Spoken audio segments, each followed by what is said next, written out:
Terry Crews. Terry Crews is out here, man. He's coming at the necks of those who who've been talking shit about him, man.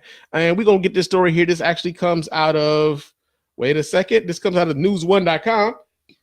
And thing is, Terry Crews and D.L. Hughley found themselves on the opposite ends of an argument, of a spat, so to speak, on the Twitter streets. And Terry Crews, let it be known that, I'm going to read the story. This comes out of news1.com. It says Terry Crews has had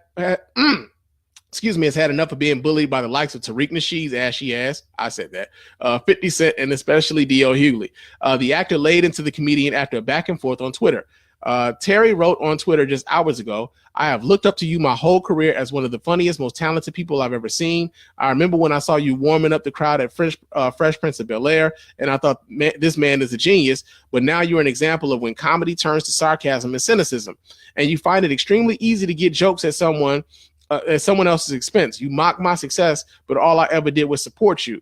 He continued, "You at 50 Cent." He added all these niggas. "You at 50 Cent. At Uncle Rush," was his what's my man name? Russell Simmons, "and Tariq Nasheed had decided my sexual assault was hilarious. Whereas there's a whole generation of black women and men who don't think it's funny. Abusers protect abusers, but they mock survivors as well. When you see me, keep it moving." Now, the catalyst for this was the fact that D.L. Hughley went on Vlad TV, and they were speaking about the fact that Terry Crews had been assaulted, right? And this is something that, after the Me Too movement has been kicked off, Terry Crews is one of the few men to come out, one of the few black men to come out and say that I too was a victim of sexual assault in this industry, right? Excuse me, hold on a second. Excuse me. And so there's a few people, he spoke about an agent who grabbed him by the genitals and squoze his genitals and everything at a party. And, he didn't deck the dude. He didn't bum rush the dude. He didn't do any of these things, but he dealt with it in a legal way, right? He dealt with it in a civil legal manner. But there's a whole bunch of folks who talking about some man, I'd have fucked the old boy up, right? I'd have beat the old boy ass. Ain't no way in hell he gonna do that to me in front of my wife, this, that, and the third, right? D.L. Hughley was one of those people, right?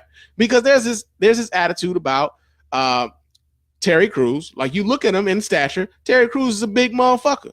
Terry Crews is an ex-NFL player, man. Terry Crews is built he's stacked. Terry Crews a big dude. Terry Crews it looked like he could if you got a drywall wall or some shit, Terry Crews would probably throw your ass through that motherfucker, real talk. But which is also interesting because it's if you see this big motherfucker, and you see that he may be capable of doing some real fucking damage with his hands, why then would you feel so comfortable talking so much shit about this guy, especially if y'all in the same circles and y'all deal in the same fucking industry and everything else? There's a chance you might have to see that dude. So why then do y'all feel so fucking emboldened and just start talking greasy about this dude, especially dealing with something as sensitive as sexual assault when he was the victim, right?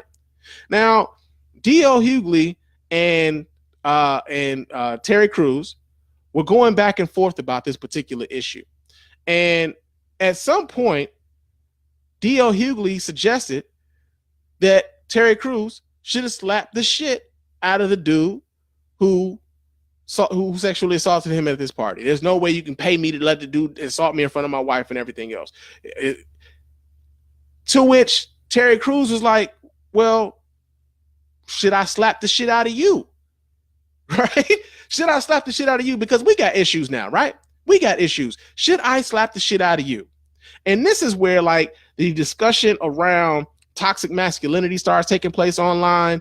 And you got these two camps. You got these camp of motherfuckers who like Tariq Nasheed, like D.L. Hughley,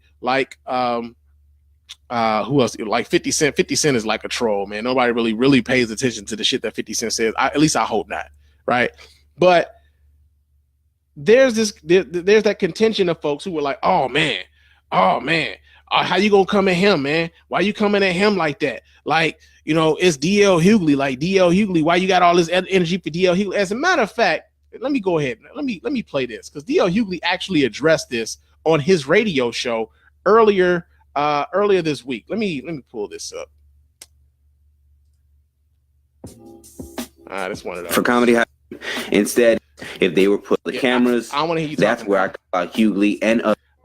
Now today on his show, the D.L. Hughley Show, D.L. would go on to address Terry's threat and the exchange on Twitter. So over the weekend, of course, I'm sure many of you saw the Twitter exchange between Terry Crews and myself. Maybe it's a coincidence that earlier that week he had been getting a lot of heat for his defense of Gina Rodriguez, and black women had come after him on Twitter to the extent that he deleted his tweet and then apologized and then said, I was speaking from my perspective. Okay, so already D.L. Hughley is setting this up as if this is a predetermined, premeditated plot to divert some attention from something that Terry Crews had been going through earlier in the week on social media. So this is how he's setting this up. And then 12 hours after that, he brings up the article of an interview I did a year ago. Maybe it's a coincidence that he talked about slapping me, but not the dude who violated him. Now, think about this for a second. Doesn't this sound very familiar? You understand me? When y'all saying my name, put some respect on it. Did you pull up on Ross that way or Trick Daddy? Man, I'm pulling up on you, nigga. Yeah, but I'm the radio guy. Why pull up on the radio guy? Don't act tough with the radio guy. I hear you, my nigga. Y'all finished or y'all done? Sound very fucking familiar, man. You've been out here talking real greasy about this dude, and he suddenly comes at you and he's addressing you, and suddenly, why are you coming at me? I'm just the radio guy. Sounds very motherfucking familiar. But here's the thing. He wasn't telling D.L. Hughley that he was going to slap the shit out of him. He was asking D.L. Hughley, should I slap the shit out of you? Because this is the standard that D.L. Hughley was putting forth when he talked about how Terry Crews was supposed to deal with this other guy who he had an issue with. This is where he got it fucked up. He wasn't saying he was going to slap the shit out of him. He was using DL's own standard to say, well, if this is how you handle things, then should I apply this standard to you, considering the things that you had to say about me on this? And that shit totally flew over DL's head. Because here's the thing, D.L. Hughley and a lot of people like him, they have really big blind spots, man, when it concerns, one, women, LGBTQ, because D.L. Hughley was also one of those folks who were out here talking about these gay people just need to be able to take jokes. He was one of those people who was telling Kevin Hart he don't need to apologize and everything else. D.L. Hughley always has something controversial to say on those particular issues, but D.L. Hughley gets a pass a lot of times because of the ways that he talks about race, right? When D.L. Hughley gets on, they invite him to CNN. He's got his radio show on this daily radio show and everything. He's got this book that came out. He went on the tour talking about how not to get shot and other advice from white people and everything else. I think that's the name of the shit. But he gets to talk about race, and he gets it on race, right? He gets it. He's damn near an expert on race. Whole lot of us are damn near experts on race if you live black in America long enough. Whole lot of us can make those same fucking points that D.L. Hughley makes. Many of us do, right? So D.L. Hughley gets to talk about race and everybody gets it. And so because D.L. Hughley talks about race and he talks about it in a way that we all can agree with, and he goes on CNN, he goes on MSNBC, he goes on Fox News, and he talks these points. And we're really like, black people get behind it because like, yeah, man, speak truth to the power, man. Speak truth to the power. Yeah, yeah, yeah. And we can rah that shit. But when it comes to issues of toxic masculinity, as Terry Crews is addressing with him, when it comes to issues of the LGBTQ community, it's a blind spot. He can't get it. He don't understand. He don't understand. Even to the point where now he's trying to flip this on Terry Crews. You've been talking greasy about this man for over a year. You said so yourself. This interview was from over a year ago. So you've been talking crazy about this man for over a year. He addresses you and suddenly is, well, why are you getting tough with me? Why didn't you get tough with the guy who did this to you? He handled that in a way where it cost that dude money. Sometimes, here's the thing, man. You got to hit people in different ways, man. Your enemy isn't going to have the same weaknesses.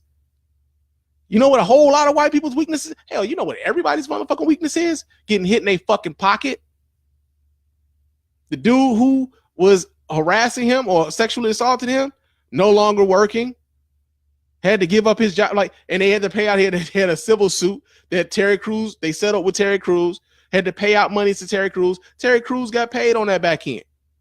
Terry Crews got justice in the way that he could get justice because the statute of limitations had already passed.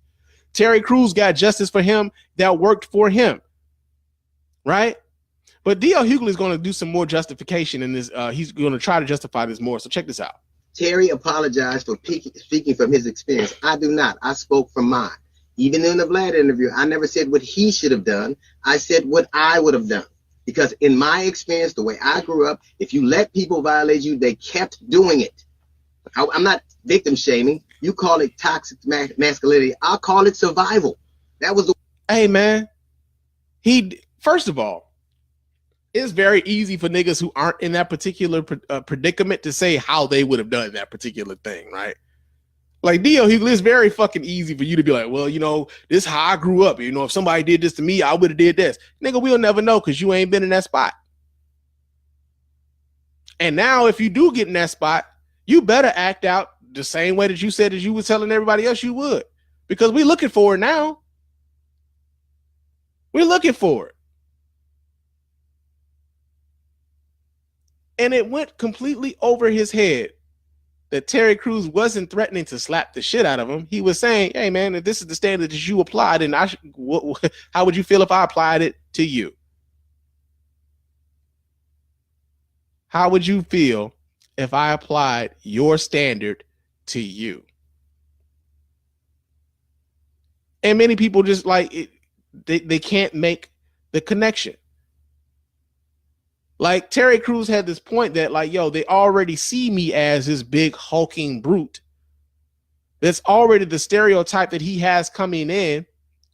And if he goes out and beats the shit out of this dude, he's just giving them everything that they've already thought of him to begin with. He's giving them that very easily. So, by the way, why give them that when you can handle this in other ways?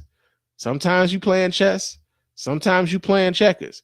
Terry Crews decided he wanted to play chess on that one. He handled it the right way. The dude who assaulted him no longer has a job and had to pay Terry Crews out of heart a large sum of money. Meanwhile, you got the hecklers on the side talking about, well, what I would have done is this, that, and the other. And then on top of that, right?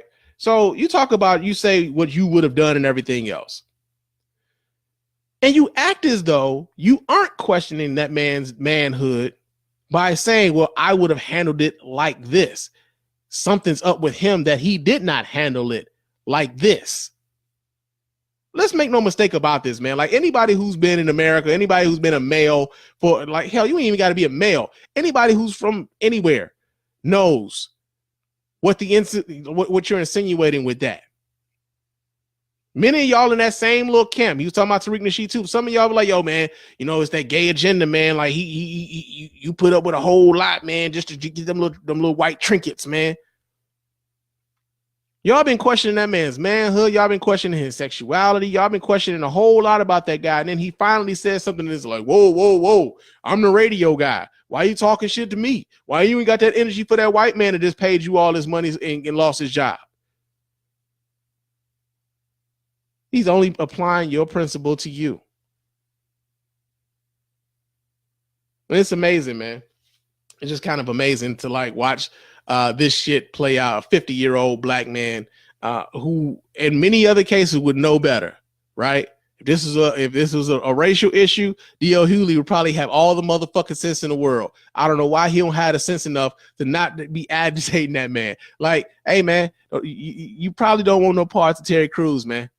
You probably don't want to get folded up like a chair, man. I'm just saying, you might not want that. You might not want that. I don't think Terry Crews is even out here trying to give you that. But you might not want that still. But yeah, man, that has been Blue Blazers. What in blue blazes is going on out here?